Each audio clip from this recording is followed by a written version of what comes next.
Bonjour frères et sœurs, auditeurs de Pinal TV. Le grand miroir nous permet de rencontrer aujourd'hui un grand homme qui n'est pas à présenter. L'émission Pinal TV qui est écoutée partout dans le monde, nous avons avec nous notre grand invité, Monsieur Baba Diawara. Baba Diawara, bonjour. Bonjour, monsieur Silla. Ok. Merci de nous avoir accepté cette interview ou cette émission qui serait vraiment une chose première pour Pinal TV. À partir de là, nous savons que le Mali a plusieurs ethnies et surtout dans le milieu soninké, on a un nom renommé les Diawara, du Kingi et surtout du Mali entier. Maintenant, c'est à savoir, monsieur Baba Diawara, qui est Damangile Diawara? Merci mon frère Silla, merci de cette invitation à participer à votre émission qui, je pense, participe à la promotion culturelle de notre pays. Et je remercie la chaîne de télé Pinal TV et merci à tous vos téléspectateurs. Damangile, c'était un grand chasseur, doublé d'un thaumaturge. Vous savez, à l'époque, au niveau de la confrérie des chasseurs, quand on atteignait un certain degré, on devenait parfois thaumaturge, c'est-à-dire chasseur, mais il était aussi guérisseur. Guérisseur parce qu'il a connu un ensemble de connaissances. Dama, c'est devenu des peuples du Ouagadougou de l'époque, comme vous le savez, historiquement, et l'empire du Ghana. Le déclin a commencé avec le début de l'empire du Mali et puis l'empire Songo. Il y a eu trois grands empires au Mali. Dama, c'est revenu des peuples du Ouagadougou. Mais avant de parler de Dama, excusez-moi, la tradition Diawara veut que je demande l'autorisation aux détenteurs de la parole. Comme à la coutumier. Merci. Ce sont les griots, Oui. Sodoga Mara, Manchaye Mara, Wale Mara, Bambagere, Probete et Gesserta. Je demande l'autorisation aux détenteurs de la parole parce que ce sont eux. J'ai des porte-paroles, ce sont eux. Donc si je parle moi-même, je dois demander leur assentiment. Et si je parle sous le contrôle du chef général des Diawara du monde entier, pas du Mali seulement. Du monde entier. Du monde entier, à savoir le Haré Batamajiri Diawara, qui a 105 ans et qui vit à Rapporé dans le Kingi malien. Oui, dans mon village. Voilà. Et sous le contrôle de son deuxième Sega, qui est Amadikadja Manina, et son troisième Sega, Malgré, qui est Abema. Et sous le contrôle aussi du chef général de Diawara de Bamako, Papa Madikadja Diawara, chef de village de Toulouse, et de l'association Diawara Kago, dont la présidence est assurée par Wali Mancha Diawara. Naturellement avec les conseillers de Wali, les Maranaki et le ministre Charnal de Debakanisobo et le colonel-major Adama Kadiso. Le Dama est venu du peuple de Ouagadougou, qui a fait plusieurs pérégrinations à travers une partie de l'Afrique de l'Ouest, en passant par Sangara, dans le Karta actuel. En passant par le Sangara. Oui, tout à fait. Sangara, mais ici, attention, c'est dans le Karta. Il fut orphelin de père et de mère. Son père, c'est Biné Mancha. Oui. Quand on entend le mot Biné Mancha, c'est des prénoms qui sont encore chez nous. Oui, sa mère, c'est Siga Yatabari. Siga Kaira, on le dit, mais c'est Siga Yatabari. Donc elle l'appelle Djinagile, ça veut dire le grand homme. Ou Siga Mara, mais c'est le nom de sa mère, Siga. Donc, orphelin, il a connu une pérégrination, en passant par le Mandé, le Diallo, par Dja, plusieurs pérégrinations. Il a terminé par Pambagede. Sa tombe repose dans le village de Pambagede, situé à 5 km de Trungoumbe, région des Mureaux du Sahel, en République du Mali. Dama fut ce grand guerrier, thaumaturge. Il a été avec une confrérie de 16 compagnons. Ah bon? Donc Nyangema Sarano Doukara fut un de ses grands lieutenants. Il repose en paix aujourd'hui à Bambagede. Il fut une fierté pour nous, les Diawara. Voilà grosso modo ce que je peux vous dire sur Dama. Sur Dama, il n'y a pas de problème. Merci beaucoup de nous avoir situé vraiment qui était ce grand homme appelé Djinagile ou Damangile. Maintenant, Dama, on sait qu'à l'époque, même si le mariage, on ne peut pas le dire étant comme ça, mais il avait des femmes. Sûrement qu'il avait des enfants. Et on peut me citer un peu ces enfants-là. Dama, effectivement, a eu plusieurs enfants. Nos historiens, je rends hommage à eux aujourd'hui. Beaucoup d'ouvrages des administrateurs coloniaux, des explorateurs arabes, le Tariq Al-Fetash, le Tariq Al-Soudan, Maurice Delafosse, qui fut un anthropologue aussi du temps colonial qui a écrit sur les Diawara. Le professeur Mamadou Diawara, où je dirais que je suis un de ses disciples, qui a écrit 2 excellents ouvrages sur les Diawara, sur la société Diawara. Je pense que ces ouvrages font suite à sa thèse sur la sociologie de l'époque. Il a écrit 2 excellents ouvrages. Mamadou Diawara est titulaire de la chaire d'anthropologie de l'université de Francfort-Main en Allemagne. Donc je dispose de ces ouvrages. Gaston Boyer aussi, qui fut un administrateur colonial, a écrit en 1946 un excellent ouvrage sur les Diawara, intitulé Un peuple de l'Ouest soudanais, les Diawara, ce qui est très intéressant. J'ai rencontré ses enfants, il a fait des croquis très intéressants qui sont disponibles au musée d'Outre-mer à Aix-en-Provence en France. Et aussi auprès de nos griots, Massuntou, qui est un poète, qui a un lyrisme, un charisme, exactement, à travers les récits que j'ai appris de lui, du griot Bambagere Habou, du griot Bolé Toukara, du griot Samba Cherna Dramé, de Teli Dramé, de Wale Koïta, de Hamé Koïta, de Mouné Silla, de beaucoup d'autres griots. Hein. J'écoute beaucoup, je converse avec eux, je note, j'écris. J'essaie de faire une étude comparée en essayant de corriger, parce que les traditionnalistes, ils essaient de tout retenir en mémoire, oui. Alors que personne n'est infaillible. On oublie, donc moi j'essaie de noter.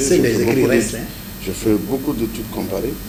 Tout ceci ont amené à avoir un certain nombre d'informations, dont les enfants de Dama, c'était Nyarlé, il y a sa première épouse, on appelle Sorona Souro, ou d'autres l'appellent Nyarlé Kamagani, a donné naissance aux premiers enfants de Dama. Le premier c'est Manamara, nos griots l'appellent comme ça, mais à Madina Koulabine, eux ils l'appellent Komara. Komara. Ils ont même une association qu'on appelle l'association Komara, qui se trouve à Madina Koulabine, dans la région de Bougouni. La tombe de Manamara est là-bas. On a eu à rendre, la fondation d'Amangile Diawara a eu à rendre visite à cette association. On participe aux activités de Koulabine, on sait où se trouve cette tombe. Et il avait 2 autres frères, Hamahama et Bouhama. Ceux sont les 3 enfants de Nyarlé Kamagani. Ok, Nyarlé Kamagani, ici on comprend bien, elle a eu 3 enfants. Avec 3 enfants. Manamara, Hamahama et Bouhama, ce sont les 3. Après, quand nous comptons à Bougari, que nos griots appellent Bougari Garonke. Bougari Garonke. Voilà, c'est Bougari. Ça, qui a pour mère Kanoukonté. Après, il a eu comme épouse aussi Tenendamba, qui a eu, comment on appelle, Bouyagi. Bouyagi. Comme le disent nos griots soniqués, dans un style lyrique et poétique. Poétique, vraiment. Voilà. C'est bien. Et puis après, il a marié Ami Touré, qui est une dame Soraï, selon nos traditionnalistes, qui a eu comme fils Bouyola. Ah, une dame Soraï. Voilà, qui s'appelle Bouyola. Et puis après, il a pris Koria Koïta, qui était la fille du grand roi de l'époque à Sorontomo, que les Sonigés appellent Soro Misiré. Soro Siramamba Koïta, Ami Koïta d'ailleurs chante c'est loin. C'était le Koïta Makalou, c'est ça. Il a pris Koria Koïta, qui va donner naissance à Mamoudou, Kourougoumé Mamoudou, le conquérant Mamoudou. Le concurrent Mamoudou. Le conquérant. Oui, il était conquérant. C'était un conquérant. Tout se suit en réalité. Et puis après, comme dernier fils, c'est Dambélé, dont la mère est Hatma Hassa. Donc voilà, les 8 garçons. Les 8 garçons. Connus. Peut-être qu'il y en a eu d'autres, mais en tout cas, ce sont ces 8 connus. Tous les traditionnalistes, tous les ouvrages ethnologiques, anthropologiques qu'on lit, ce sont ces 8 personnes. Mais 2 qui sont arrivés avec lui, Mamoudou et Djambélé. Si je comprends bien, Dama avec ses 8 enfants, c'est 2 qui sont arrivés à Djara. Oui, qui sont arrivés d'abord à Turungouné, l'actuel Bambagede. La brousse des éléphants. Voilà, Turungune, celui qui est Tourou, ça veut dire l'éléphant, Oui. la brousse aux éléphants. Oui. Donc c'était ça, Turungune, qui actuel Bambagede. Et puis, mais Dama lui-même ne s'est pas installé à Diara. N'est-ce pas? Non. C'est son fils Mahmoudou et Djambélé qui sont arrivés. Le fait de ne pas être à Diara, Dama lui-même, en tant qu'un grand, c'était conditionné ou bien c'est pourquoi? Non, c'est stratégique. Oui. Vous savez, les Diawara ont été. Ils n'ont pas régné que par l'épée seulement, par la ruse et par la projection. Donc il a anticipé, il a compris, c'était. Il n'avait pas forcément envie de diriger en réalité. C'était un dosso qui était. Ah oui, il était jaloux de sa liberté. Il parcourait de la savane à cette époque. Donc le gibier, il était thaumaturge. Il était à Turungune, c'est pas très loin de Diara. C'est pas très loin. Du Diara archéologique et du Diara ancien. C'est son fils Mahmoudou, avec une ruse des griots Sodoga, qui était à l'époque des Nyaraté. Hatmama, le fils de Hatma Koubouké à Nyaraté, avec une ruse qu'on a pu avoir avec eux. On a pu avoir la chefferie de Diara, évidemment. Mais c'est Mahmoudou et Djambélé qui sont arrivés là-bas. Mais Dama lui-même n'a pas été le roi. Il était chasseur, comme le dit, chef d'une confrérie de chasseurs. Son fils Mahmoudou, c'était un conquérant. C'est lui qui a conquis Diara. C'est pourquoi en Sonique on dit Kourougoumé. Oui. Mais Djambélé était son frère, qui n'a pas laissé de descendance. Et c'est Silamara, le fils aîné de Mahmoudou, qui deviendra le harem. Dama n'a pas été harem. Mahmoudou n'a pas été harem. Le système de harem a commencé avec le petit-fils de Dama qui s'appelle Silama. Cela nous amène, après avoir connu les 8 enfants de Dama, et encore que Dama n'a pas été à Diara, voilà un peu, les auditeurs seront édifiés. Maintenant, à partir de Haré, Dama a eu des fils, il a aussi des petits-fils. Tout à fait, M. Silla. Tout à l'heure, je disais que les 8 garçons de Dama, 2 sont venus. Et parmi les 2, Djambélé n'a pas laissé de descendance. Les 2 sont morts le même jour, à la suite d'une bataille à l'époque. Dama et Mahmoudou. Donc c'est Mahmoudou qui a eu 5 garçons. Mahmoudou a eu 5 ans. 5 garçons, 6 enfants, dont 5 garçons. Oui. Parce que ces 6 enfants, on oublie toujours La femme. Manchaba Djoumatou, c'est une femme, c'est sa fille. Ok. En fait, ce qui est reconnu. Mais les 5 garçons, l'aîné c'est Silamara. Silamara, sa mère c'est Djouma Touré. Silamara avait pour mère Djouma Touré. Voilà. Donc, et la mère de Silamara, qui est aussi la mère de Silima Lagaré. Ces 2 garçons, parmi les 5, dont sont les enfants de Djouma. C'est Silamara et Silima. On appelle Silima Lagaré, Silima le Benjamin, le dernier garçon. Oui. Sinon, le deuxième garçon, c'est Balamadi. Sa mère, c'est Nyarale Konakonte. La mère de Balamadi, c'est Nyarale Konakonte. Il y a eu un autre garçon qu'on appelle Baba Saba. Baba Saba, oui. Sa mère, c'est Djoumou Doukouré. Et le 4e garçon, la mère, c'est Nyagamo Nyarate, qui a donné naissance à Bougari Nyagamo. Donc voilà les 5 garçons de Mahmoud, plus sa fille Manchaba. Évidemment, mais comme vous le savez, comme toute société, il faut un début à tout. Il faut un début à tout. C'est Silamara qui est devenu harem. Et ce harem, les Diawara ne l'ont pas pris par hasard. Harem, si je comprends bien, c'est ce harem-là qui est appelé le roi. Exactement, le harem, c'est comme dit le chef, le président, Kananke, dans d'autres contrées on l'appelle. Mais tous ces mots viennent de l'ancienne Égypte antique. Pharaon en anglais, Pharaon, comme on le dit en français, Phares, Farba au Sénégal, un peu partout, on appelle le même mot. Ça veut dire le chef, le dirigeant, le leader. Donc c'est Silamara qui a constitué, disons, établi le code civil, la répartition de la société. Qui doit faire quoi, qui doit s'occuper de quoi. C'est Silamara qui a établi ça.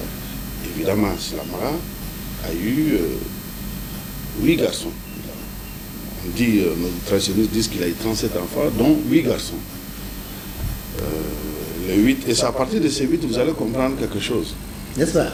Tout à fait. Ok. Le royaume de Djara, qui à un moment de son apogée s'étendait depuis tout le pays soninké, venait payer la dîme à Djara, que ce soit le Dimara, le Diafounou, le Guidumé, le Gadjaga, tout ceci venait payer, le Hod mauritanien, jusqu'à la Saba, dans le Fouta sénégalais. Tout ceci était, il y avait des gouverneurs Djawara, même une partie du Bundu au Sénégal, au moment de l'apogée de Djara. Et ces enfants, en fait, ils étaient 8 garçons. Parmi ces 8 garçons, l'aîné c'était Mahmoud, Dabo Mahmoud. Sa mère c'est Hatouma Dabo, qui est dans le Sourikoudjeni. C'est une zone qu'on appelle Sourikoudjeni en Soninké, qui est vers le Karta. Actuellement, bon, pas loin de... Pas totalement, c'est à la lisière plutôt. C'est pas dans le Kingé actuel, mais c'est pas loin. À la grande zone de Djema, Niala. Ils sont élèves de cette zone. Il y a un autre encore qu'on appelle Dalimodi. Je ne suis pas en train de dire que Dalimodi vient en âge avant Aremara, mais je dis les deux que nous appelons aujourd'hui sous la lignée Djawara qui a régné, parce que les premiers enfants de Dama, Manamara, Hamahama et Bouhama, sont restés vers la mine qu'on appelle Kokoroko Djawara. Kokoroko Djawara, oui. Les Djawara Kokoroko. Et ne parlent pas le Soninké. Ce sont les aînés. Mais ceux-là qui sont restés les deux, ce sont eux qui sont devenus Sagoné et Dabo. Le règne de Djawara a commencé à partir d'eux. Et si on prend ceci, on a 8 lignées Djawara, principalement. Dabo Modi, Dali Modi, et c'est ce qu'on appelle Dabora. Ils sont dans le Kingé actuel, dans le village de Bouba, Dabo. Un des Haren fut Haren Djimé, qui est décédé il n'y a pas longtemps. Il n'y a pas longtemps, oui. Ahmed Djimé, il est issu de cette lignée. On a 9 villages dans le Bahou, une partie aussi de Dabo Mahmoud et Dali Moudi sont là-bas. Donc c'est Dali Moudi, sa mère c'est Dali Kounandi. Donc ces deux lignées sont dans le Bahou. Mamadou Djawara, président des Maliens de Côte d'Ivoire et de cette lignée de Goula. Et Badama Mamadou aussi, qui est membre de notre fondation et de cette lignée de Waoulou par exemple. Ça c'est un exemple que je donne. Après, il y a 6 lignées qui sont restées dans le berceau historique de Djawara, qu'on appelle le Kingi. Djawara, ça c'est... L'aîné c'était Haremara. L'aîné c'était Haremara. Haremara. Donc, Haremara, aujourd'hui, il y a 4 sous-lignées à ce niveau. Vous avez Damaka, qui sont majoritairement la grande ville, disons le gros village aujourd'hui, c'est Djara. On a Walika, par exemple, Malika Djawara, le chef Djawara de Bamako. Lui, il est de Walika. Il est de Walika. On a Aïcheka aussi, donc la sous-lignée Aïcheka, Hamé qui est avec Nami Hamé Bandou, qui est avec nous à la fondation et de cette lignée. Et on a Sambuka. Par exemple, maître Mariam Djawara, qui est avocate, qui est membre de la fondation, elle est de Sambuka. Ils sont à Bokevere, vers Markala, mais ils sont de cette lignée. N'est-ce pas? Voilà. Très bien. Donc, ça, je dis Harem Raka. Harem Raka, il y a Segamara. Segamara, c'est le fils de Tegati Kamara, le professeur Mamadou Djawara, qui est en Allemagne, et de cette lignée. Voilà, l'idée de Segamara. Maintenant, vous avez Walisra. Ça c'est Harengalika, dont la capitale entre guillemets c'est Bouli. Harengalika Bouli dans le Kingi. Henda Baba Silamara qui est avec nous, vice-président de la fondation en France et de cette lignée. Barso Djawara qui est aussi à Lomé qui est avec nous à la fondation et de cette lignée là par exemple. Wali Kumba. Vous avez Wali Kumba. Aujourd'hui c'est notre harem, le chef général de tous les Djawara de Wali Kumbara, il est de cette lignée de Wali Kumba. Et vous comprenez? Nous savons exactement tout ce qui se passe autour de l'histoire des Djawara. Tout est connu en réalité. Tout est connu. C'est pas fini. Il y a Kamisa Bandougou. Kamisa Bandougou, oui. Sa mère c'est Kamisa Koulibaly de Kolo, dans le Karta, qui a donné naissance à Mokotika. Donc, ils sont vers chez nous, leur capitale entre guillemets c'est Asamatré. Asamatré, oui. Mokotika, Asamatré. Asamatré. Ils ont 4 ou 5 villages dans le Kingi, mais ils ont 3 villages dans le Barbafulabé, Djala, Sawane, Kombote. ils sont là-bas. Donc Didi Diawara en France, elle est de cette lignée. On a un autre Bidé Diawara qui est notre représentant de la fondation en Angola. Il est aussi de cette lignée-là. Donc on a pas mal de personnes que nous connaissons et qui sont de cette lignée. Je vais citer ceci. Oui. Il manque maintenant l'autre Bandjougou, Nagana Bandjougou, qu'on appelle Bandjougouka. Moi-même, je suis ici de cette lignée. Ah, Bandjougouka, vous êtes issu de Bandjougouka. Bandjougouka. Et dans Bandjougouka, Bandjougouka avait 5 garçons, mais il y a 2 qui n'ont pas laissé de descendance. Hirograni et Suleiman. Et ils n'ont pas de descendance. Il y a 3 qui ont laissé une descendance. L'aîné, c'est Samba, Haré Sambakis, il a été arrêté. Il a été arrêté. Moi-même, je suis de la lignée Bandjougouka, je suis de la sous-lignée Sambaka. Ah bon, le 2 alors? Oui, la lignée. Mais parmi les 5 garçons, je dis 2 n'ont pas laissé de descendance, il y a 3 qui ont laissé une descendance. Il y a Sambaka. Je suis issu de cette sous-lignée Bandjougouka de Sambaka. La capitale, c'est Yerere. Oui. Kurumera, Maga, Kamiko, et ainsi de suite. Ceux-ci sont au niveau du Kingi malien, c'est dans cette zone-là. Son frère qui suit, c'est Harembou, qui a donné naissance à Harembouka. Matinakura, Kidinga, Lamé, Lambagoubou, et tous Hara, ils sont de cette zone-là. Il s'est remonté des ailes avec moi à la fondation, il est de Hara, il est de Harembouka. Il est de Harembouka. Daouda Simbra est de notre porte-parole, il est de cette lignée. Il est un de notre porte-parole. Lui, il est de la lignée Sambaka, comme nous, c'est un de nos porte-parole. Donc, pour que vous compreniez un peu, grosso modo, cela. Et on a les cadets qu'on appelle Nyahale Mouraka. Ça, c'est ceux qui sont Nomo, Nyami, Boulou de Mamadama, ils sont de cette lignée, les Amaras sont de ce côté-là. Et on a pas mal de membres. Notre représentant à New York, Paramoro, les Kaou, ils sont tous de cette zone. On a Nomo, Boulou, Bana, ils sont tous jusqu'à Mauritanie, à Aïmé, Koubéné. Donc on a à peu près ça. Donc voilà, grosso modo, les 8 garçons de Haré Selama. Et qui vont grandir, contribuer à fonder beaucoup de villages dans le Kingi et ailleurs. Cependant, on a des Diawara dans le Guidi malien et mauritanien. On en a 4 côtés maliens. On a Bafrara, on a Selefeli, on a Bambela, on a Ganso et Tissi. Côté mauritanien, on a Bouli Mauritanie. Fodé Diawara, notre président de la fondation en France, est de ceux-là. Et de Bouli, on en a d'autres que Bano Diawara, elle est de Bafrara, c'est une membre de notre fondation qui est en France, elle est de cette lignée-là aussi. Mais on a des Diawara un peu partout. Aujourd'hui, on a répertorié 133 villages où les chefs de village sont des Diawara. Il y a d'autres villages où c'est sous des terres Diawara, mais c'est d'autres noms de famille ou alliés qui sont les chefs de village ici là-bas. Mais ils ont une alliance avec les Diawara. Babaguéré, par exemple, est le bel exemple où il y a la tombe même de Damangilé. C'est Ndiaye qui est le chef de village. C'est les Ndiaye, les Galédou, les Balou, Traoré qui sont là-bas. Et pourtant, c'est. Voilà. Mais c'est des alliances, c'est des accords stratégiques, je dirais même politiques, que les Diawara ont passé à l'époque. On a Kamatingé, on a d'autres villages comme ça qu'on a dans le Kingi, qui ne sont pas forcément Diawara, mais qui ont eu des accords historiques avec les Diawara à l'époque. Pour Kéré, où il y a les Traoré Balou aussi, qui sont aussi nos alliés. Donc on a pas mal d'alliances, de jeux d'alliance à ce niveau-là. Merci beaucoup, M. Baba Diawara, d'avoir nous expliqué qui était Dama, ses enfants, ses petits-enfants. Est-ce que vous pouvez nous citer un peu de Damangilé, qui est communément appelé le Grand, et de Dama à vous-même? Okay. Je remercie M. Silla. Avant, c'est les griots qui faisaient nos louanges, qui nous parlaient un peu de nos descendants. Mais souvent, nous-mêmes, on ne les connaît pas. Est-ce que vous êtes ici de ces cas? Merci, c'est là. Je pense que c'est le travail de toute personne qui fait de la recherche culturelle une passion.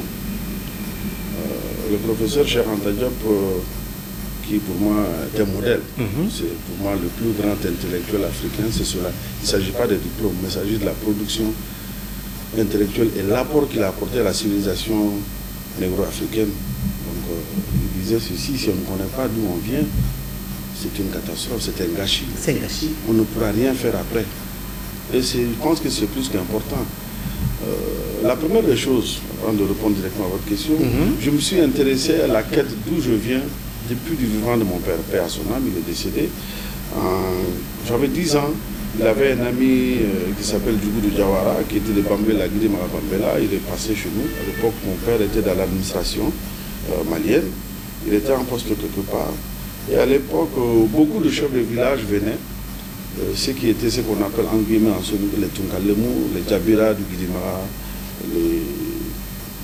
les Bachili du Gadjaga à l'époque, les Diawara du Guidimara aussi, ils venaient chez mon papa. Je causais avec eux, je demandais à mon père, mais vous parlez tout le temps que les Diawara nous sommes au Kingi, nous sommes à Barounou, mais ils sont du Guidimara, mais pourquoi il y a des Diawara? Je me rappelle, en tout cas de mémoire, c'est la première fois qu'il a commencé à m'expliquer comment les Diawara sont arrivés là où nous sommes. Il m'a expliqué beaucoup de choses. C'est là où j'ai compris exactement. Et depuis lors, j'ai eu une quête perpétuelle pour chercher à savoir d'où je viens. Effectivement, de Dama à moi, je suis la 15e génération. 15e génération. Si je compte le père de Dama Pinemancha, je suis la 16e. Mais comme, en tout cas jusqu'à preuve du contraire, le nom Diawara, on le tire de Dama. De Dama, oui. Alors je suis la 15e génération à partir de Dama. De Dama à vous-même. Dama lui-même, qui a donné naissance à le conquérant Mamoudou, qu'on appelle Kourougoumé Mamoudou, oui. Qui a donné naissance à Hares Lamara. Hares Lamara a donné naissance à Narana Bandjou. On dit Bandjougouka. Et Narana Bandjouka a donné naissance à Hares Sambakis. Hares Sambakis a donné naissance à Selagra Domé, qui à son tour a donné naissance à Baïnagabou, qui à son tour a donné naissance à Noumkase. Noumkase a donné naissance à Noum Majuma Diawara de Yere, et Noum Majuma Diawara a donné naissance à Djora Massiga. Noum Majuma, c'est lui qui avait fait comme la fille Henda. Majuma Henda. Voilà, ça c'est sa fille. Donc il avait 12 garçons et une fille, qui est Henda, qu'on appelle Maman Henda aussi. Voilà. Donc, comme je l'ai dit, Djora Massiga, et nous, Majma eu comme fils Djora Massiga. Et Djora Massiga a donné naissance à Kaché Massiga, qui fut chef du village de Yérélé, en même temps chef du village de Groumera. À la mort de Mouskouro Majma, le fondateur de Groumera, Kaché Massiga a assuré la chefferie des deux villages, et de Yérélé et de Groumera. C'est chose rare. C'est des faits historiques. Et Kaché Massiga a donné naissance à Mina Samba. Et Mina Samba a donné naissance à Dado Biré. Dado Biré a donné naissance à Mohamedou, qu'on appelle Hamid Kidinga. Hamid Kidinga. Et Hamid Kidinga a donné naissance à Mohamed. À Papa Diawara. Donc je suis de la 15e génération à partir de Dama. Mais il y a une particularité, souvent au début, certains griots ne me connaissaient pas, ils me disaient Arembouka, parce que je suis à Kidinga, on est installé à Kidinga. Oui, puisque Kidinga. Mais il y a un fait historique que j'explique, parce qu'en fait, j'ai parlé de Kaché Massila, oui, qui a touché le village de Yerré, qui est le petit-fils de Nou Madjuma. Kaché Massila, à son décès, en fait, son épouse Mina Diawara, une de ses épouses, en fait, c'était pas sa soeur, mais Mina, son père c'était Guy Dallas Langra Diawara, qui est de Harembouka, qui est le fondateur du village de Kidinga. Donc Mina était sa fille. Au décès de son mari, il a ramené son fils, Samba, et son frère Massiga. Mina Samba, Mina Massiga.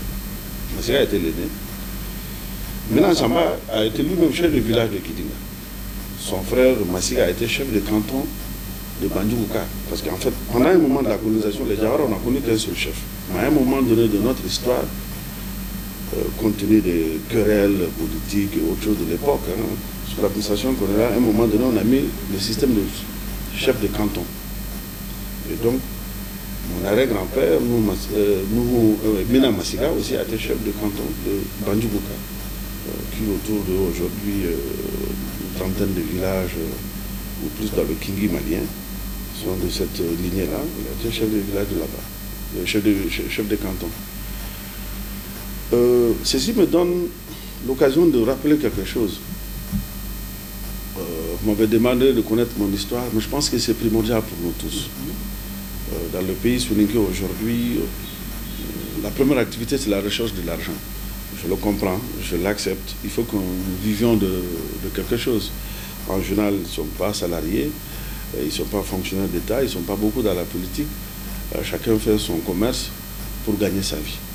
Mais je dirais ceci au Soninké, la vie ne se limite pas qu'à l'argent. La culture est la seule chose avec laquelle on meurt avec. On peut gagner beaucoup d'argent aujourd'hui et perdre tout. Mais ce qu'on a dans sa tête, on meurt avec. Il n'y a pas un patrimoine plus important que cela.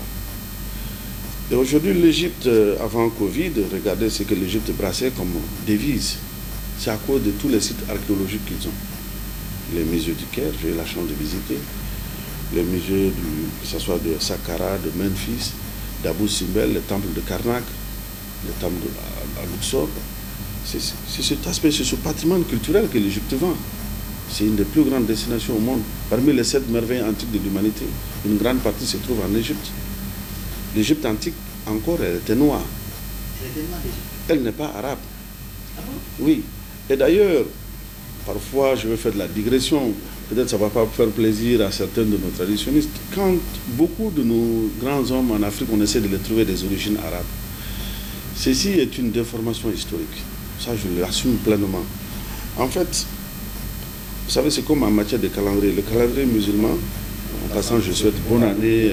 Oui, aux femmes. Parce que c'est la nouvelle année aussi. Non, le calendrier musulman, on est en l'an 1444 du calendrier musulman. Oui. 2022 du calendrier grégorien, chrétien.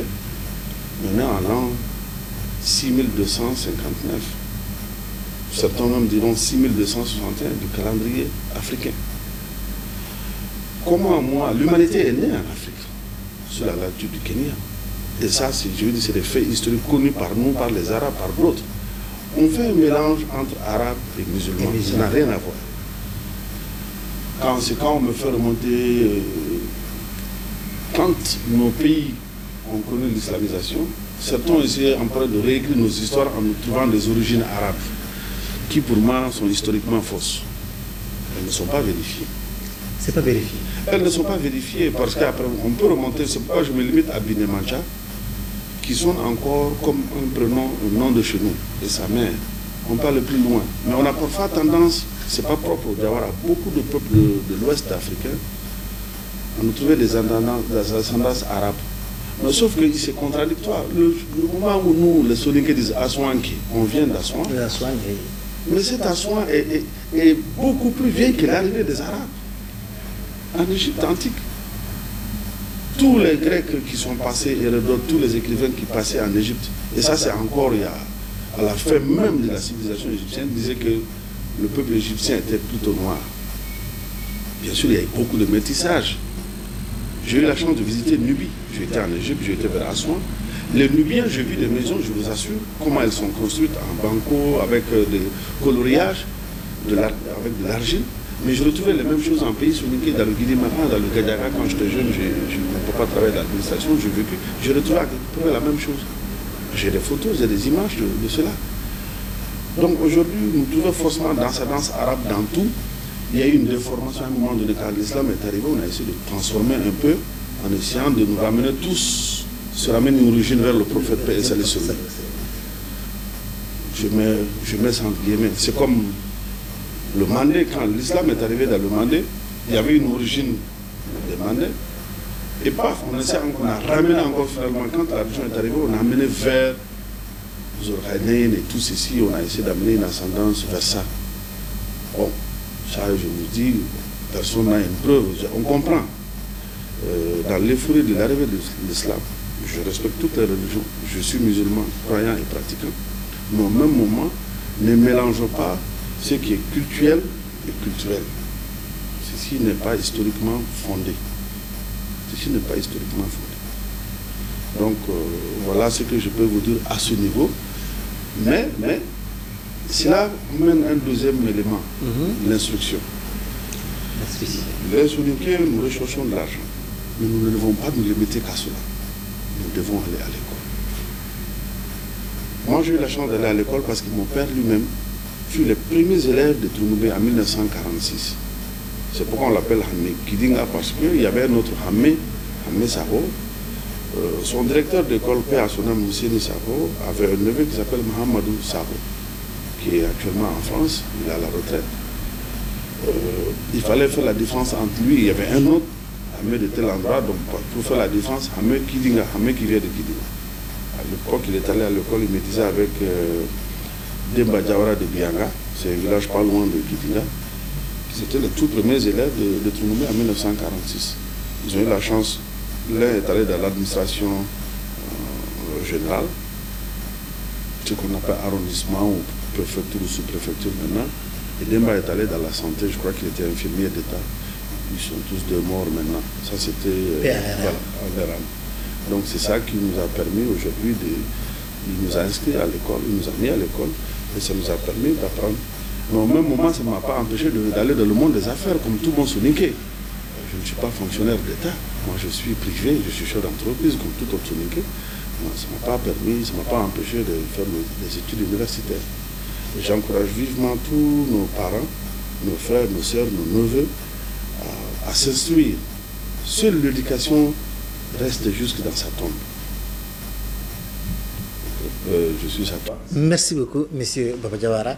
Et on va revenir un peu toujours à la famille Damangile. Damangile, surtout les Diawara, vous avez des alliés, des traditionnalistes?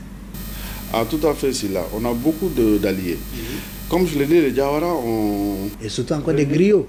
Ah oui, oui, bien sûr, les griots. Dama est d'ailleurs venu avec des griots. Avant qu'il n'arrive déjà à Touroungouné, qui est l'actuel Bambagede, le premier traditionnaliste de Dama fut les Gesere Khanadji.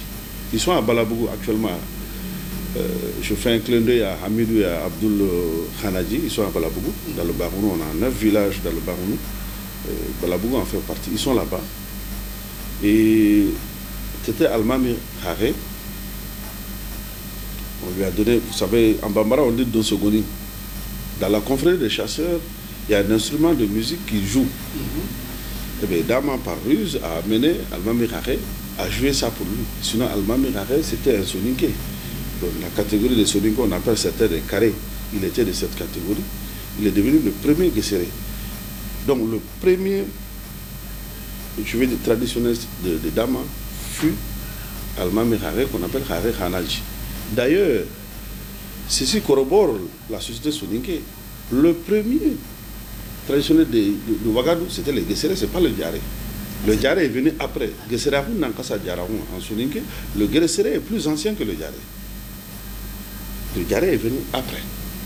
Le Gesere est le plus ancien de ce que nous appelons nos traditionnels. Mais on fait un mélange entre griot et Gesere. Entre Diaré et Gesere en soninké, on fait un mélange. C'est différent. Le Gesere est venu avant. L'autre est venu après. Le Diaré est venu après. Chez Dama aussi, c'est exactement la même chose. C'était le Gesere Khanadji. Et son premier griot fut les Walema. Qui sont les Koïta. Koïta. Parce que je parlais de Kourougoumé, le conquérant Mamoudou. Sa mère était Kouria. Le père de Kouria, c'était Soro Siramam Koïta, qui était un roi. Donc, quand il a marié, quand sa fille partait, dans le cadeau qu'il a donné, il dit, bon, ben, même tous ceux qui sont, d'après la légende des Koïta, tous ceux qui étaient derrière le fleuve à Sorontomo, que les Soninké appellent Sorontomo Soromeside, tous ceux qui sont derrière, de l'autre côté de la rivière, vont être avec ma fille. Ils ont dit, mais il y a tes neveux, il dit, y compris eux, ils vont aller pour tenir compagnie à ma fille. Là où on a eu les premiers griots, sont les Koïta. On l'appelle Wale Marananko. Je fais un clin d'œil à Wali Koïta qui est un de nos porte-parole en France et Hamé Koïta qui est à Bamako ici. Et d'autres qui sont à Samatré et à Troumboumbe qui sont là. Au même moment, il a eu les Baraga comme Gesere aussi. Dama, encore avec Kouria Koïta. Parce que les Baraga étaient avec Koulimaran Koïta a accompagné Kouria Koïta pour venir avec Dama. Et ces Baraga, aujourd'hui, comme je l'ai dit, on le retrouve à Djalan. Il y avait Tougané Baraga, le vieux qui est décédé, il était très connu. Son fils, Bana Moussa Baraga, qui était directeur des études d'un lycée fonctionnel, je crois qu'il est à la retraite maintenant, il est de cette lignée. Et on a le grand Karonga Baraga qui est à Meremidi, dans le Kingi, qui est de cette lignée-là. Et les griots d'Anyoro, qu'on appelle Korobete, ils sont aujourd'hui chez toi d'ailleurs, à Forêt-la-Forêt. Et on le trouve aussi, je crois, à Baniré, Baniré-Forêt. C'est dans ces deux localités on le retrouve. Donc Dagma est venu avec le Gessere Khanadi, le griot Alemara, les griots Krobete et le Gessere Baraga. Il est arrivé à Turungune, qui est l'actuel Bambagere, et c'est à partir de là-bas qu'il a fait, pour avoir la ruse, pour conquérir Djara, c'est avec Hadma Mara. Là où les Dramés Sodoga vont entrer en jeu maintenant. Pour que nous régnions à Djara, c'est avec les Sodoga Dramés. Donc, d'où le début de quelque chose. Et quand on arrivait à Bambagere, il y avait Bamba Tunkara qui était là-bas. C'est à partir de là qu'on a eu les Tunkara, qu'on a griot Jawara, qu'on appelle Bambagere Ndjaru. Tout Tunkara griot n'est pas griot Jawara, mais c'est les Tunkara Bambagere. Les plus connus aujourd'hui, vous avez Goulé Tunkara, voilà, membre de Rokatrad, vous avez Djaré, le grand griot Habou Tunkara qui est à Bema, voilà, qui est connu et qui sont de cette lignée-là. On a eu les Manchahe Mara qui sont venus avec Baba. C'était des griots de marabouts que nous avons eu. Et on a détaché les Manchahe aux femmes Jawara. Donc, pour nous résumer, on a 6 traditionnels qui sont sous le drapeau de Jawara, qui sont nos porte-paroles officiels. Beserta, Sodoga Mara, Wale Mara, Manchahe Mara, Bambagere, Krobete. Voilà nos 6 porte-paroles. Cependant, quand un royaume se développe, vous vous installez un peu partout, de nouveaux villages se créent. Il y a d'autres griots qui vont s'ajouter à ces 6 griots. Ce sont les 6, on se dit que les Doudans, ce sont qui sont vraiment, voilà, qui sont en nous, qui sont avec nous. Mais après, il y en a d'autres qui ont été ajoutés. Si je prends les Gessere, par exemple, il y a des Gessere Silla, Djara Silla était à Yerre, Maraïtia Silla à Bamako, ils sont de cette lignée, Gessere Houné Silla. À travers les pérégrinations des Dama et de ses descendants, par exemple, les Gessere Silla, ils étaient avec Tunke Bandjougou Silla, était par exemple avec Bandjougou, Nagana Bandjougou, par exemple, c'était un exemple. Et tu en as aussi d'autres griots, les Diabatés qui sont arrivés avec Marie Dambélé, qu'on appelle chez nous Krinko. Ils sont venus avec leurs griots Diabatés, et certains Kouyaté qui sont avec nous aujourd'hui dans le Kingi. On a des Gessere Sissé qui sont dans le Guidimara, avec nos Diawara qui sont dans le Guidimara. Il y a des Sissé Gessere là-bas. On a quelques Korobete d'Agnoro, mais on a des Gessere Sissé. On a des Gessere Sampi avec nous, des Gessere Dramé qui sont avec les Diawara aujourd'hui. On a des griots Dougané, on a des griots Sissoko, en Soniko on les appelle Boulandjarou, mais qui sont avec les Badjara. Badjara, certains aussi sont nos marabouts. En fait, on a beaucoup de griots qui sont arrivés aujourd'hui à travers les Diawara et leurs alliés, marabouts, Soninke, et voilà, chacun a eu, voilà, ça s'est diversifié. Mais les 6 que j'ai cités sont vraiment nos premiers compagnons, sont nos porte-paroles officiels. Et on a les comtés griots aujourd'hui qui sont dans le Barounou, avec nos frères Diawara qui sont dans le Barounou, qui sont aussi rentrés dans la catégorie des griots Diawara aujourd'hui. Ils sont au niveau de Barounou. D'autres, Tidjane Mbondir de Bagoïne, qui était connu, célébrissime. Voilà. Bon, aujourd'hui, tous ceux-ci font partie de nos porte-paroles. Mais les 6 que j'ai cités sont les tout premiers qui étaient là. Et au-delà des griots, on a quand même des alliés principaux. Qui sont? Au tout début, quand je l'ai dit, quand Mahmoud était à Djara, au début de son règne, lors des batailles, il a eu l'aide de certaines personnes. On a les Kagoro. Moudi Doumbé, Djadja Doumbé, Kagoro étaient là. Certains pensent que nos liens avec les Kagoro datent de Djata Kamisoro. Non, c'est pas vrai. Historiquement, non. C'est bien avant Djata Kamisoro. Parce que Djata Kamisoro, ça c'est avec mon notre arrière-grand-père, Haremara. Djadja Doumbé, Moudi Kagoro, c'est plus ancien encore. Ça c'est depuis Mahmoud lui-même. Ça c'est depuis Mahmoud. Donc les Kagoro, c'est depuis Mahmoud. On a Djogoranga, ce qu'on appelle les Djogorame au Mali, ou Djawando. Qui sont vos alliés aussi? Ah oui, oui, ils étaient là. Nos griots les appellent Dembane Djaga, Abouré Djaga, ils étaient là. Et d'ailleurs, mon ancêtre, Nagana Bandjougou, il y avait Kembou Golfa qui était dans sa cour. Ils ont tout le temps été avec les Jawara. D'ailleurs, même maintenant, pour l'anecdote, quand je rencontre tous les Jawara, Degoumé, chef de village, bon, c'est à cause de ces liens historiques qui se sont passés entre eux et nous. On continue toujours à entretenir. Nous avons les Traoré aussi qui étaient depuis Mahmoudou. Mahmoudou Traoré, de Khanyaga, les enfants de Khanyaga sont nos alliés. Mais on a aussi d'autres Traoré qui sont nos alliés, à savoir les Traoré de Balou qu'on a à Bambagere, à Kouroukere. Chana Traoré en un de leurs, il est à Bambagere. Et même les Koulibaly Massassi avec qui on a eu des conflits, on s'est guerroyés. Mais aujourd'hui, à cette époque, ils ont été nos alliés selon les circonstances, au gré des circonstances. On s'est guerroyés, mais en même temps, on a été alliés. Beaucoup de Jawara, leurs mères sont des Koulibaly. Les prénoms comme Mari Kanja, Mari Dambou, on a pris ça chez les Massassi Koulibaly. Et les Ardo Diko aussi du Massina qui nous ont prêté ce point. D'ailleurs, Halen Silamara a son homonyme chez eux, le Ardo Silamara Diko tire son nom de Halen Silamara de Jawara. Monsieur Baba Jawara, on sait que les Jawara sont des Kingi. Est-ce que les Jawara existent dans d'autres pays? Si oui, quelle est votre relation avec ceux? Les Jawara sont un peu partout. Les Jawara de la Gambie, c'est l'objectif d'une association, d'une fondation qu'on a créée qui s'appelle Fondation Damangile. On est en Gambie, on est en Mauritanie, on est au Sénégal, on est en Guinée-Conakry, qui sont citoyens de ces pays. Certains depuis 200 ou 300 ans sont dans ces pays, plus notre forte diaspora qui est partout en Afrique, en Europe, en Asie, en Amérique. Et aujourd'hui, on a recensé 175 villages Jawara à travers le monde. Mais les Jawara ne sont pas seuls. On est avec nos alliés, les Marabou Wagé, les Kamisoro Marananko, les Galedou, qui sont les gardiens de la tombe de Dama. On a tous les Soninké qui vivent chez nous, Yatabare, Tunkara, Djambou, Bajara, bref, Hassa, Saro. Mais on en a pas mal qui sont avec nous aujourd'hui, qui sont nos alliés. Et le Jawara n'a jamais fait quelque chose seul. Il a toujours fait avec ses alliés, avec ses voisins. Et il ne peut rien faire sans cela. D'où l'idée de mettre sur place un mémorial qui va rappeler tous les faits culturels du pays soninké de façon générale et du pays Jawara de façon singulière à Bambagere.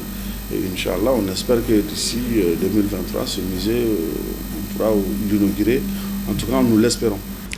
Alhamdulillah. Baba Jawara, né hors du Kingi, comment avez-vous gardé l'usage de la langue soninké, chose qui n'est pas facile?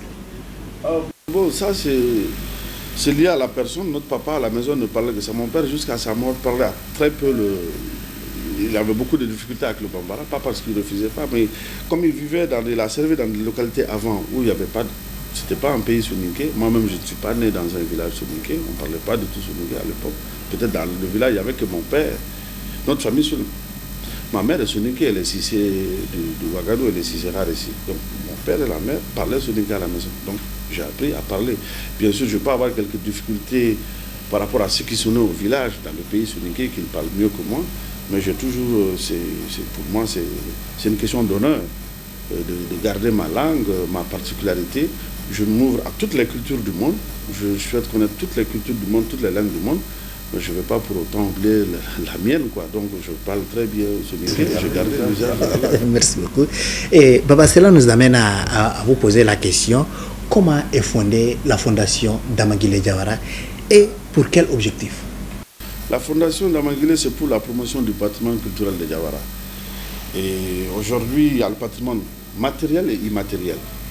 Et le mémorial, on a commencé les travaux le 25 septembre. C'était un projet de 420 millions de francs CFA. La première phase, c'est un peu plus de 135 millions. Et nous sommes très avancés sur les travaux. On veut que ça soit, en tout cas, ça serait une première. Hein. De mémoire, j'ai beaucoup voyagé en Afrique et ailleurs. Avoir un musée privé qui rappelle beaucoup d'éléments de la culture du terroir local, j'en ai très peu vu. Surtout dans notre partie, de cette partie de l'Ouest africain, il n'y en a presque pas, modestement. Donc nous avons... Les Diawara sont le porteur de ce mémorial, mais il va concerner tout le pays soninké. On va avoir beaucoup sur tout ce qui était nos us, nos coutumes, nos rappels historiques, les objets archéologiques, l'organisation de notre société. On va retrouver une miniature de tout ça. Ça serait un musée d'interprétation. Si je comprends bien, beaucoup d'objets seraient exposés dans cet musée. Tout à fait, beaucoup d'objets, les objets de tous les jours par les paysans, les éleveurs, les agriculteurs, les tisserands, les cordonniers, les forgerons, les griots, ou les objets pour cuisiner, pour cultiver. Bref, tous les objets de tous les jours seront exposés dans ce musée de façon générale du pays soninké, mais voire d'autres. Et le musée n'est pas que pour les Diawara. Non, non, non, c'est pour tout le monde. Je pense bien que vous n'allez pas oublier notre poète Mosuntu Diawara, dit Sodoga Bissini Mosuntu. Non, non, non. Oui, mais bien sûr. Évidemment, j'espère que tu ne vas pas faire des jaloux auprès des autres griots. Mosuntu mérite aujourd'hui, j'ai vu la salle Banzoumana Sissoko, la salle Tchetriba Dante à Ségou. Pourquoi pas une de nos salles dénommée le griot poète Bissisi Mosuntu Dramé, hein, il le mérite. Je ne dis pas qu'il est le plus talentueux des griots Diawara, mais il a été celui qui a le plus porté la parole Diawara un peu partout. Quelle que soit la personne, quel que soit d'où tu viens, s'il partait chez toi, produire un spectacle ou à la limite faire un enregistrement pour te raconter une histoire, c'était toujours l'histoire de Diawara qu'il le disait. Que tu sois Diawara ou pas, que tu sois Soninké, Bambara, Peul, peu importe. Je pense que ce ne serait qu'une reconnaissance. Et d'ailleurs, je pense que c'est un excellent moyen de promotion, en disant qu'on n'oublie pas nos partenaires, nos alliés, que tu sois vivant ou mort, on ne t'oublie pas, les Diawara ne t'oublient pas. Et je pense que c'est ça que nous devons encourager dans nos pays, célébrer les gens. J'aurais bien voulu qu'on le célèbre de son vivant, parce qu'il faut reconnaître le mérite des personnes quand elles sont vivantes. Bon, mais ce n'est jamais trop tard pour bien faire dans la vie. Voilà. Monsieur Baba Diawara, qui sont vos représentants?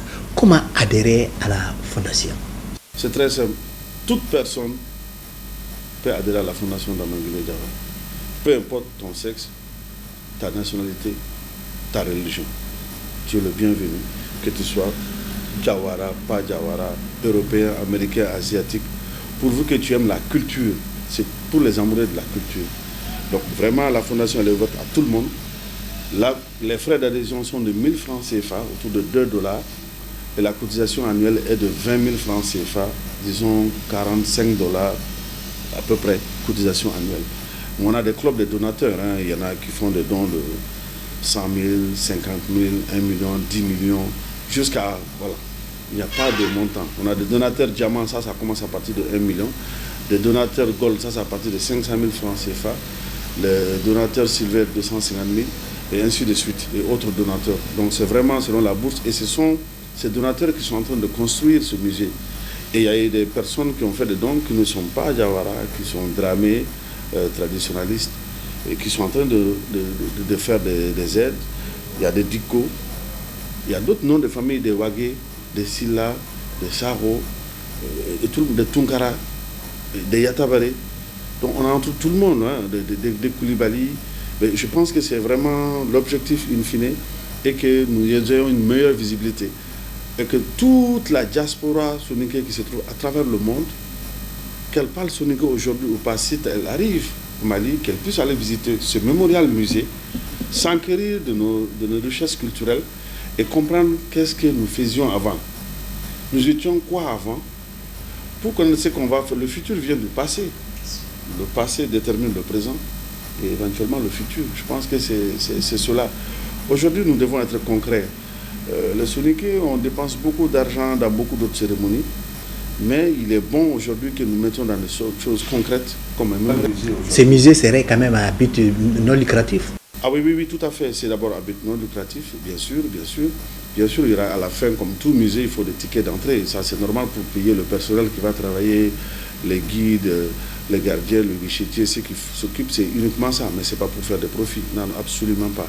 C'est vraiment, il y aura des tickets modérés, comme tout musée partout dans le monde. Nulle part au monde, il y a un musée, voilà, partout vous partiez, comme le musée national du Mali, le musée de Dakar ou ailleurs. Donc on va y aller. Mais je dirais qu'au moment du mémorial, il y avait ceux qui ne comprenaient pas pouvaient polémiquer. Mais je vous rappelle que partout dans le monde où il y a eu des grandes œuvres, il y a eu des polémiques.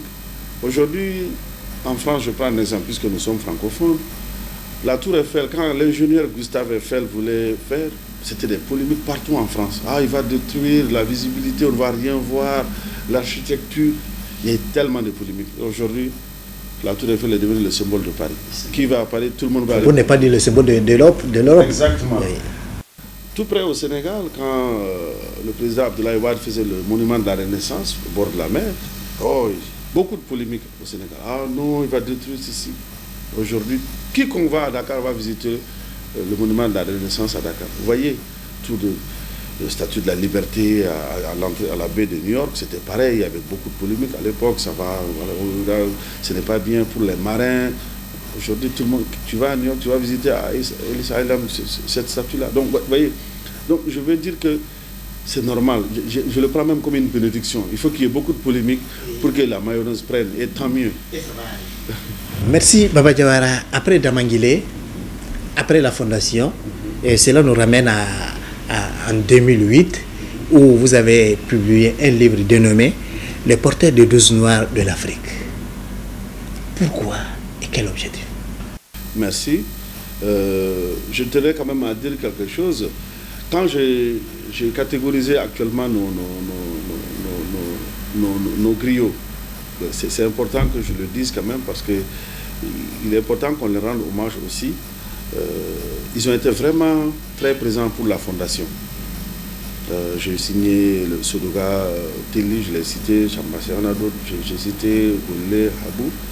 On a Manchaye Dramé, Mohamed Manchaye Dramé, il est à Jakarta, en Indonésie. Il a fait beaucoup de mobilisation pour la fondation. C'est un ami d'enfance, je le connais très bien. Ah bon, tant mieux. Donc vraiment ça, c'est l'occasion pour moi de lui rendre hommage. Il a été vraiment là pour nous et on lui dit merci. Il y a Cherna Dramé aussi, un jeune, c'est le fils de Mohamed Sibi, mais il est à Paris aussi, il en aime beaucoup. Et le Guessere Mohamed Gaï Sissé, il est de Bafrara, Guidimara, il est en France. Il a été très utile pour nous au niveau de la fondation.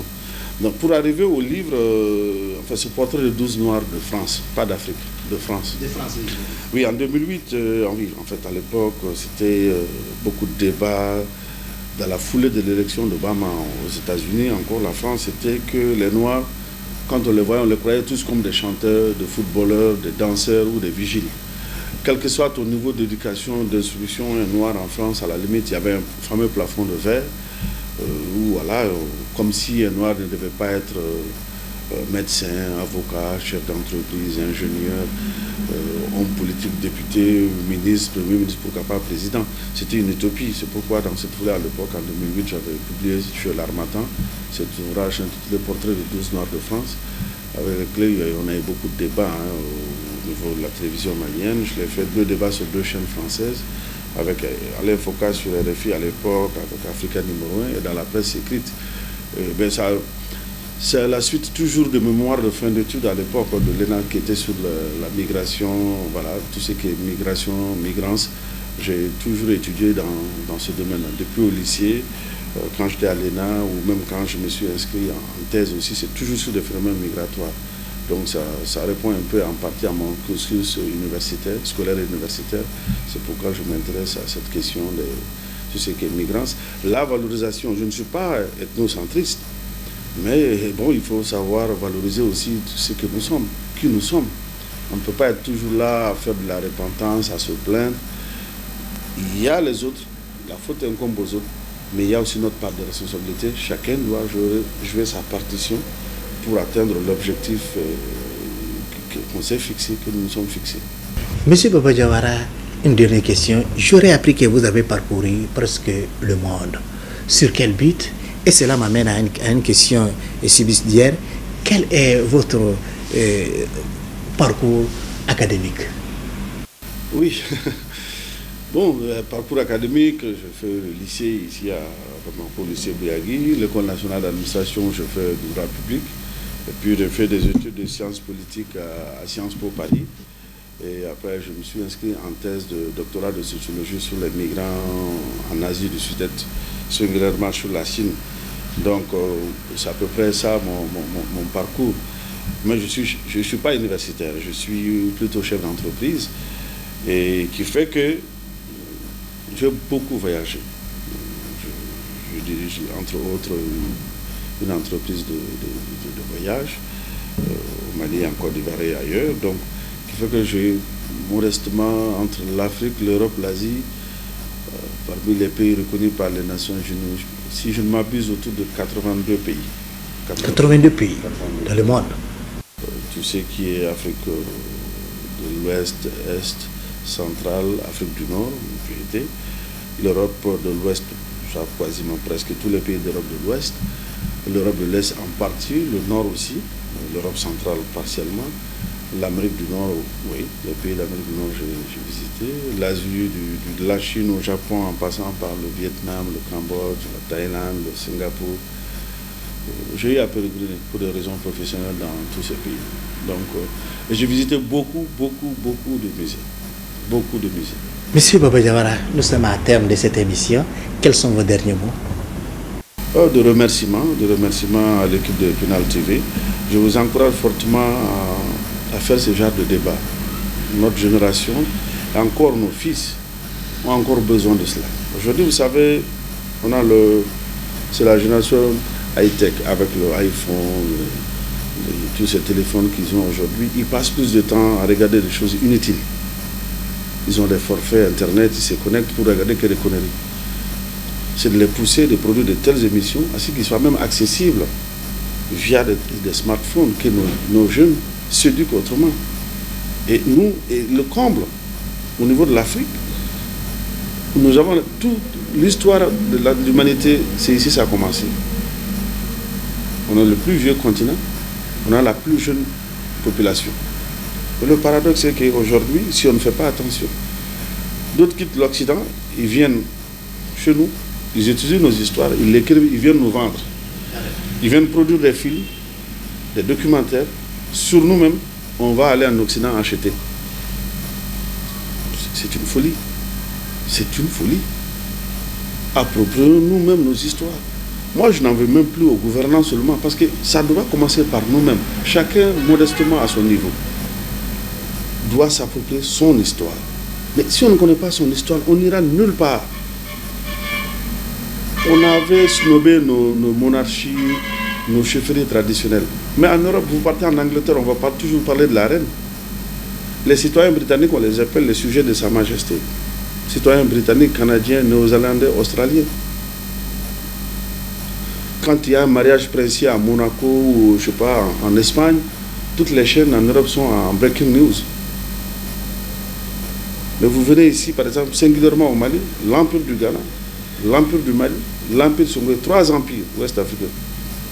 Ça s'est déroulé sur ce territoire-là. Mais quand on vient aujourd'hui, je ne vois pas de chaîne nationale ou internationale qui viennent produire des documentaires sur notre histoire.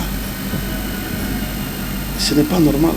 Donc nous devons tous, moi le premier, y compris vous, les hommes des médias, à faire la promotion de la culture. On sait que, je suis d'accord que trouver des sponsors pour de tels événements, pour de telles émissions, sont quasiment impossibles. Parce qu'on est dans une société devenue très mercantile. La norme est l'argent. Ce n'est pas vrai. Certes, moi je suis chef d'entreprise. Ma référence n'est pas l'argent. Je cherche de l'argent pour vivre. Mais ce n'est pas ma référence. Ma référence, c'est la culture. Ma référence, c'est la culture. C'est pourquoi je ne suis pas engagé politiquement. Tous les jours, je suis sollicité par des promotionnaires avec qui j'ai étudié au Mali, en Côte d'Ivoire, au Congo, au Cameroun, au Gabon, qui sont dans des gouvernements.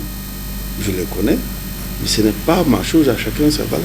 Ça n'a jamais été ma chose en tant que telle. Œuvrons pour la promotion de notre culture. Œuvrons pour la promotion de notre patrimoine culturel, matériel et immatériel. Je vous remercie. Merci, Monsieur Baba Diawara, de nous avoir accepté cette interview.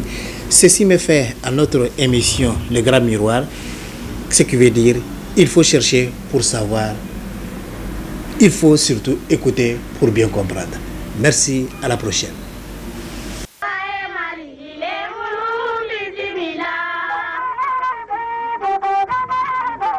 Oh,